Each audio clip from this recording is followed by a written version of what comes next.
ఏరా ఏం చెప్పాలని ఆఫీస్కి వచ్చావు? అవును అంకుల్, మీకు చెప్పాలని వచ్చాను. నేను పొద్దున మా అమ్మ పంపిస్తే మీ ఇంటికి వస్తే ఆంటీ ఎన్ని మాట్లాడింది అంకుల్.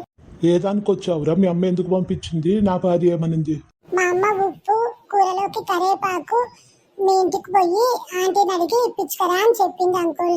అయితే ముందు కూడా చాలా సార్లు పోయినప్పుడు మా ఇంటికి ఏది అడిగేకి రావద్దు లేదు అని చెప్పింది అంకుల్ ఆంటీ. ఆ మాట మా అమ్మతో కూడా చెప్పాను అంకుల్ నేను, కానీ మా అమ్మ వినలేదు, పోయి అడిగిరా అనింది. వెళ్ళావా మా ఇంటికి? నా భార్య ఏమనింది? ఆంటీ పప్పు ఉందా, కూరలోకి కరివేపాకుందా అని ఆంటీని అడిగాను నేను అంకుల్. నా భార్య ఏమనిందిరా అప్పుడు? నీకు సెన్స్ ఉందా, నీకు బుద్ధి ఉందా, కూరలోకి ఉప్పు లేదు, కూరలోకి కరివేపాకు లేదు, ఎన్నిసార్లు చెప్పినా ఎందుకు వస్తావు మా ఇంటికి, లేవన్నా మళ్ళీ మళ్ళీ వస్తావు మా ఇంటికి అని ఆంటీ చెప్పింది అంకుల్.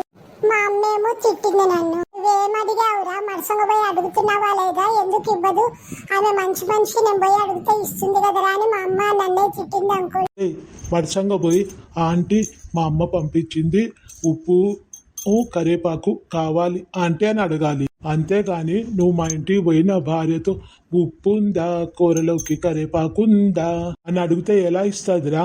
నా భార్య కాబట్టి ఊరిక చెప్పింది, నేనంటే 2 దెబ్బలు కొట్టి పంపించేవాడిని.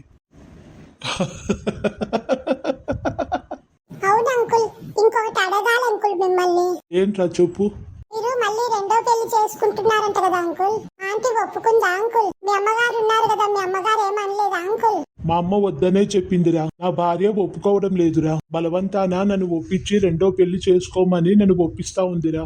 ఎందుకు అంకుల్, ఎందుకు ఆంటీ అలా చేస్తుంది? అదే అడిగానురా నా భార్యను నేను. దానికి నా భార్య ఏం చెప్పిందో తెలుసా? మీ అమ్మతో నేను ఒకటే వేగలేకపోతున్నాను, ఇంకొకరు వస్తేనే నాకు అర్థం తగ్గుతుంది మీ అమ్మతో గొడవ అని చెప్పిందిరా.